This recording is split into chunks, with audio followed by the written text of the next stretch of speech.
There we go. Call the meeting of the Board of Regents of Del Mar College District to order at 5:30 p.m. This is Thursday, August 22nd. We're in the Eisenstein Boardroom. We have a quorum and can conduct business. Would you please join me in a moment of silence?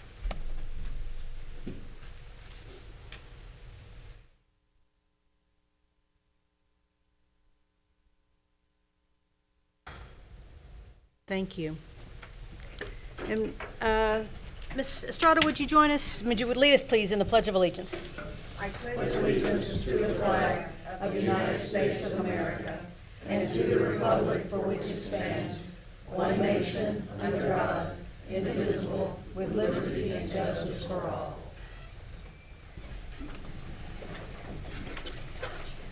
Would you please join the board in reading the mission statement of Del Mar College? Del Mar College provides access to quality education, workforce preparation, and lifelong learning for student and community success. Del Mar College is streaming live audio and video from the official Board of Regents meetings on the college's website in real time, with the exception of portions of the meeting considered as closed session by statute. We are here today to conduct our second public hearing on the tax rate for fiscal year 2019-2020. For the board members' information, we will have a brief closed session at the end of the meeting, but I still think we'll be in and out of here fairly quickly. So we're going to open up the public hearing at 5:31 p.m. and ask Mr. Garcia to please give a brief presentation. Yes.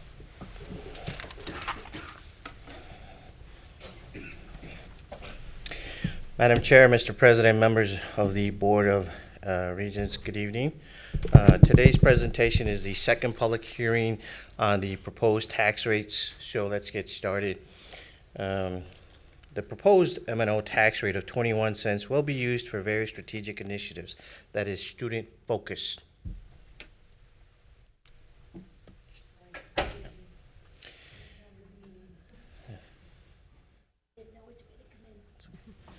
In addition, the proposed debt service rate will be used to pay for annual principal and interest payments on the general obligation. The annual tax is $465, which is on a property valued at $165,000.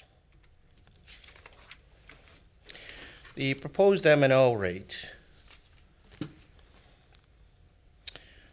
The proposed M&O rate of 21 cents will be used to fund various student-focused activities as described during the budget presentation from a couple of days ago.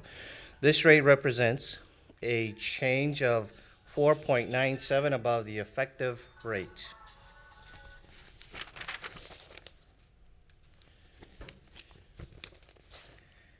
I promise you that was not part of my presentation, although I will consider it next time.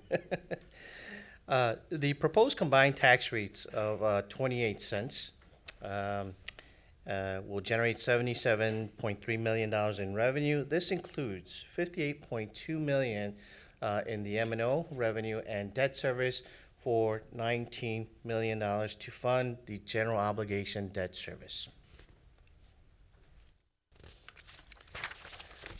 That concludes my presentation. Can you expand a little bit on the exemptions, homestead exemption for seniors?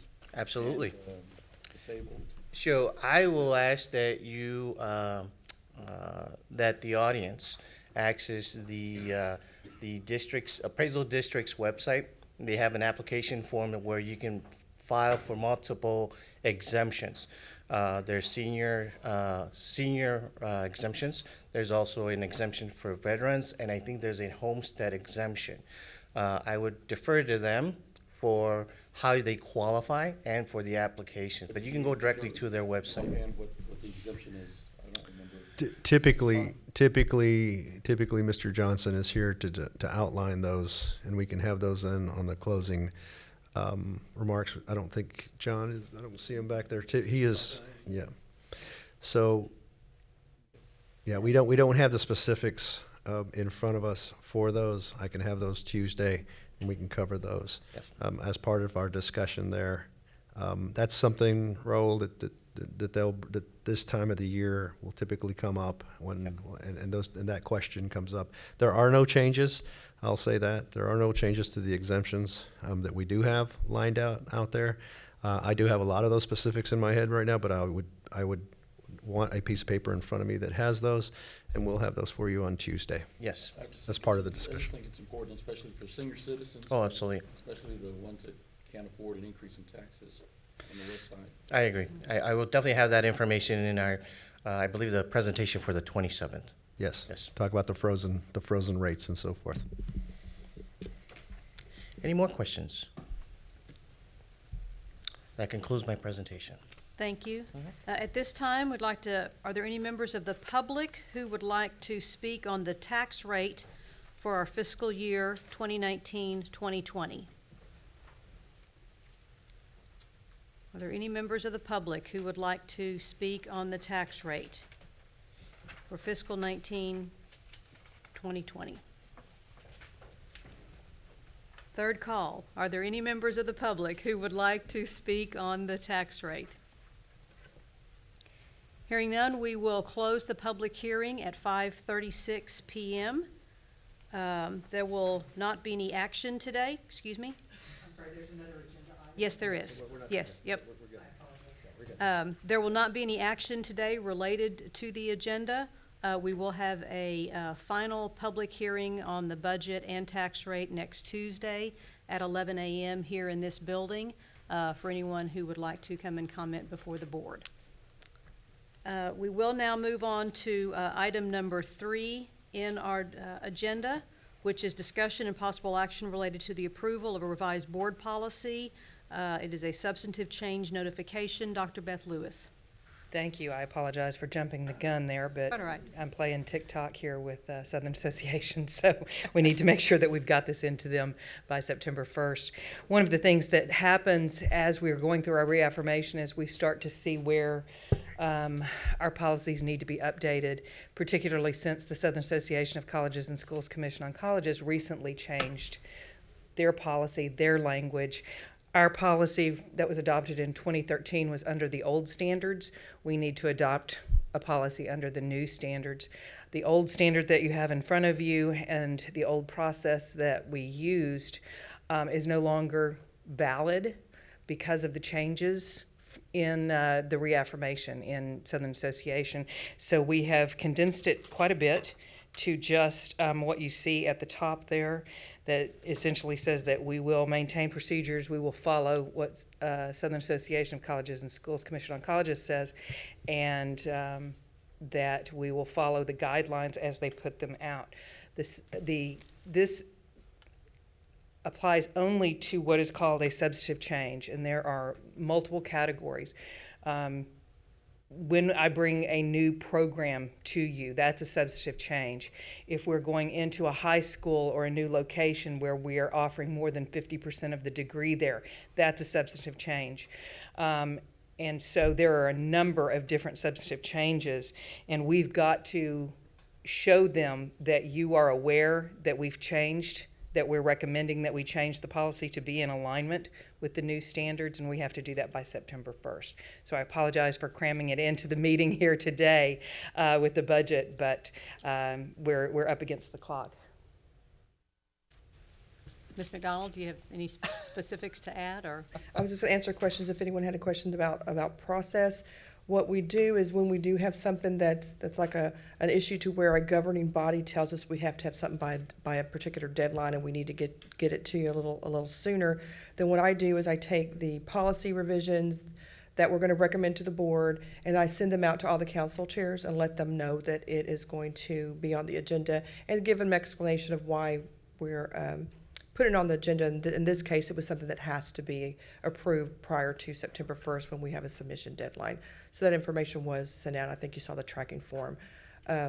This was also talked about. You know, we have a very large committee for SAC COC, and different members of that committee were assigned different areas of our policy manual to look through and to see if there was any policies that we needed to update that were directly related to the changes in the SAC standards. And so we did have participation from across the college because we all were assigned different areas to review. And this was part of one of those areas that had, part of the committee had eyes on it. Are there specific comments or questions from board members? Yes, Mr. Bennett? So, the shared governance, did the faculty council and whatever other councils we have, did they have the opportunity to discuss this and approve it? So this doesn't change our process.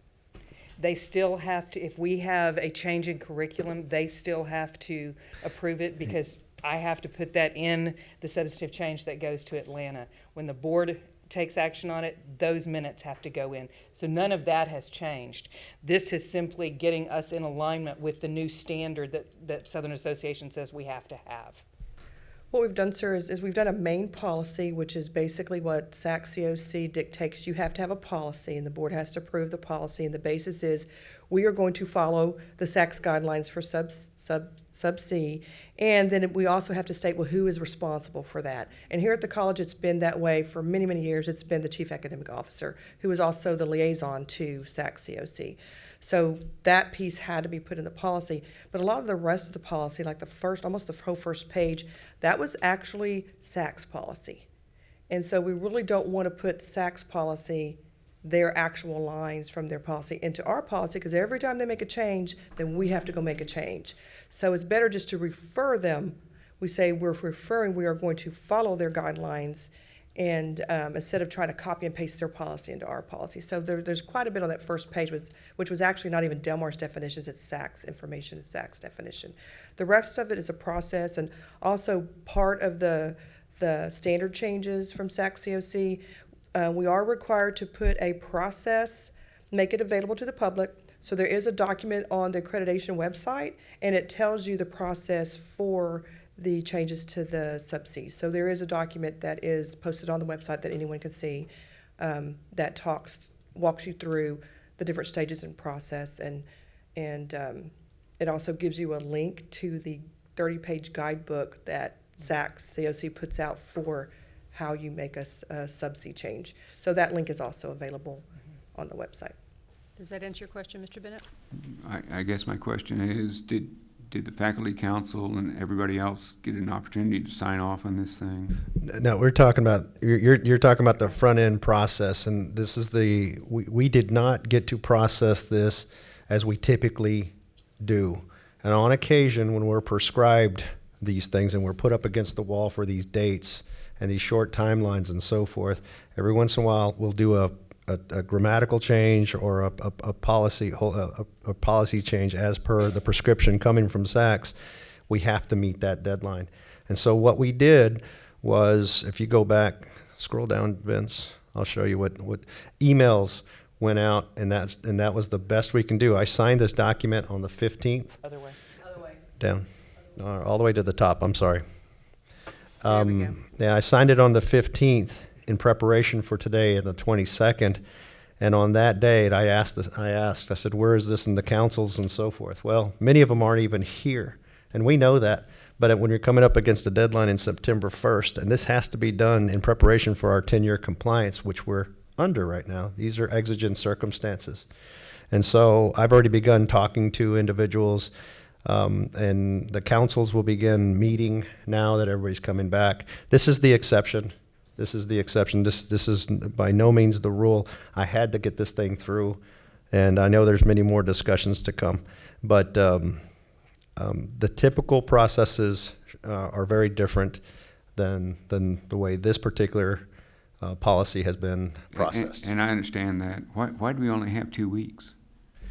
So when the team is going through and we're writing this report and preparing the report, they're getting to their work as they got to it. I mean, this is our accreditation liaison who's dealing with the process and building that 10-year report, and so they just got to it this summer.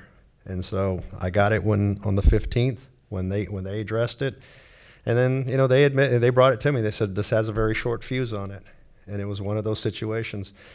Again, it is a prescriptive, no choice situation, and we did the best we could. I continue to talk to individuals. about this process. These small items are very small details, but they have very big implications on shared governance, and I understand that. And we take that very seriously, and at the same time, there's also schools that are waiting for these things to be approved, very small. I know we have partners out there that are waiting for this, and we have small groups of individuals on these outlying out-of-district schools that we're serving that need this to be in place so that we can teach those students in dual credit this fall. And so whenever we do these kinds of things and we do not follow our own protocols, we're erring on the side of deadlines and we're erring on the side of students. And that's why I signed that on the 15th. And I emailed it on the 15th to all the council chairs that were in place on the 15th. I know there was a change of the guard, I guess you can say, on some of them on the 19th. So I sent it to the ones that were in place on August the 15th. And like I said, it said review conducted by SAC's committee, SAC COC committee. So there were eyes on it by the committee, and everyone, even faculty and faculty council, has a representative, Yep. more than one, on that committee. So it was reviewed by that committee, which everyone was asked to give a representative for that committee. Not our traditional processes, for sure. Not anything we wanted to do, but we had to overcome the deadlines. And that's why you saw the reaction in Dr. Lewis when she thought we weren't going to review this, because this thing has a very short fuse. Other questions, comments? Thank you. Dr. Sherwood? Yeah, just because the actual changes to it are not really very substantive, it doesn't concern me that, I mean, it's always wonderful if you actually can go through the prescribed process, but in a case like this, I completely understand why. We watch that very closely, Dr. Sherwood, and I know you have a lot of experience in this. We watch that very closely, and on occasion, we come up against these very tough situations. It's been a while. I want to say it's just been a while since we've had to do anything like this. But our 10-year report is critical. It is absolutely critical. It's our license to operate, and we've got to do the best we can to be in compliance. And I've got a group of students out there. We have a group of students out in little town right on the outside out here in the country that is waiting for this to be approved so that we can follow through with our promise to teach those dual credit classes that are lined up for this fall.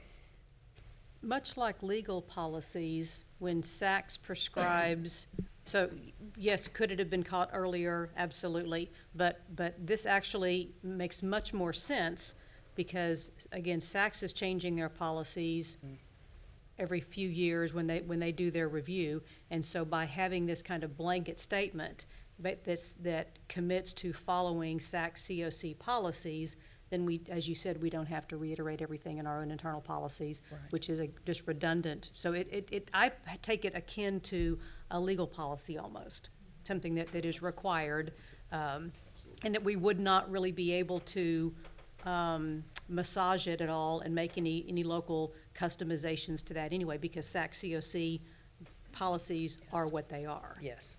So. Okay. Any other questions or comments?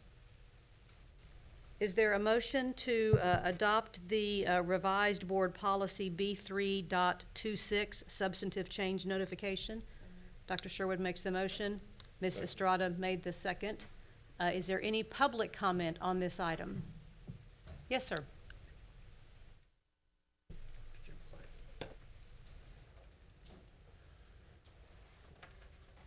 Can you turn that on? There we go.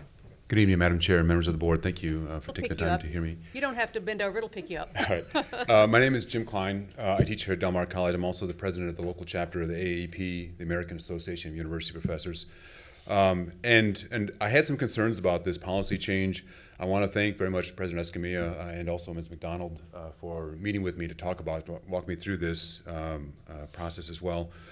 I do think that in the future, Del Mar, we as a college, as an institution, we need to do a better job of kind of reaching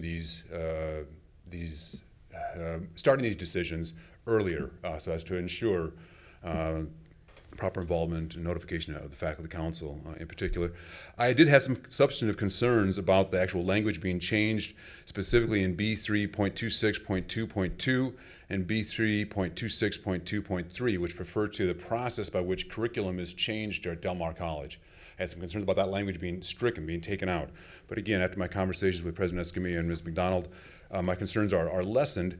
Also, I think Ms. McDonald kind of tipped me or pushed me in this direction, turned me in this direction, referred me to Board Policy 2.5, B2.5, entitled Shared Governance. And the second paragraph in that policy says explicitly, the faculty has primary responsibility for such fundamental areas as curriculum, subject matter, and methods of instruction, and other matters directly related to teaching and learning. And so seeing that in there, that's not going to be touched under this change today. Now, it has given me a degree of assurance, I think, as well. And then also, there is this from the SAC COC accreditation standards, which were last updated in December of 2017, this language, from Section 6 entitled The Faculty. Because student learning is central to the institution's mission and education degrees, the faculty is responsible for directing the learning enterprise, including overseeing and coordinating educational programs to ensure that each contains essential curricular components, has appropriate content, pedagogy, and maintains discipline currency. So that language, I think, also reassured me as well. I don't know where I'm at with time. I was wondering if Madam Chair, if I could approach. I have a document I'd like to share with you. This is the statement on government of colleges and universities. It was jointly approved by the AAUP, the American Association of University Professors, but also actually authored, not by just the AAUP, but also by the Association of Governing Boards as well. Professional Association for Regents and Trustees, and then also by the American Council of Education as well. So this is really kind of the gold standard on what shared governance is. And so I just offer this for you as a reference. I pulled this off of the AAEP website, which you could also find it in, I didn't bring it with me, I guess, but also find it in our policy manual, often referred to simply as the Red Book. And if you'll permit me, I'll go ahead and pass it. Ms. Pettis will pass them out for you. Thank you. Thank you so much. Thank you, Mr. Klein. Any other public comment on this item? Seeing none, all board members in favor of this policy change, please say aye. Aye. Any opposed, please say no. Policy passes unanimously. The board will now move to general public comment. If there's anyone who would like to make general public comment.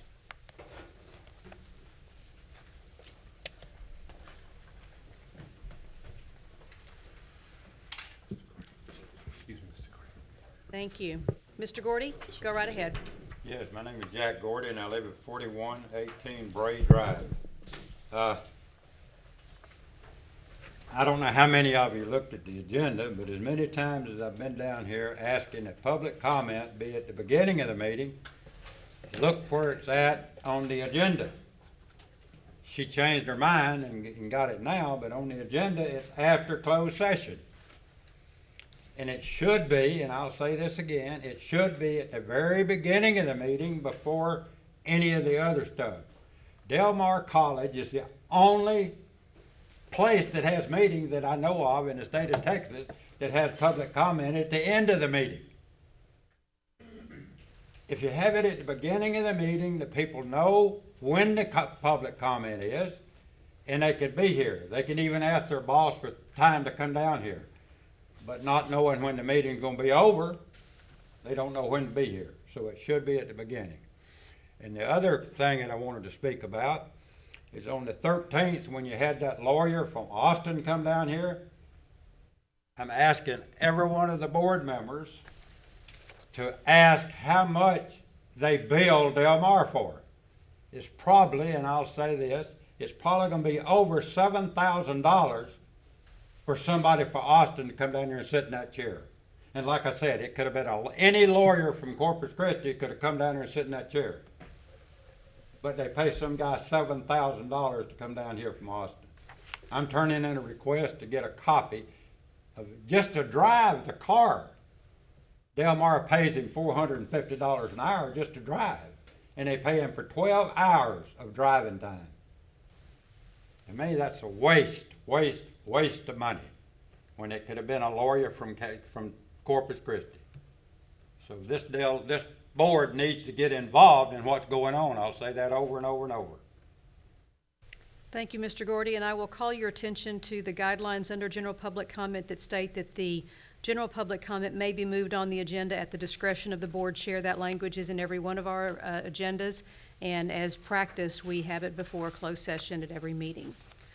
So with that, the board will go into closed session under Texas Code 551.071, consultation with legal counsel regarding pending or contemplated litigation or legal claims, or a settlement offer with possible discussion and action open session, and the seeking of legal advice from counsel on legal matters with possible discussion and action in open session. The time is 5:55 p.m. We'll just take a couple of minute breaks so that we can clear the room, please. Thank you.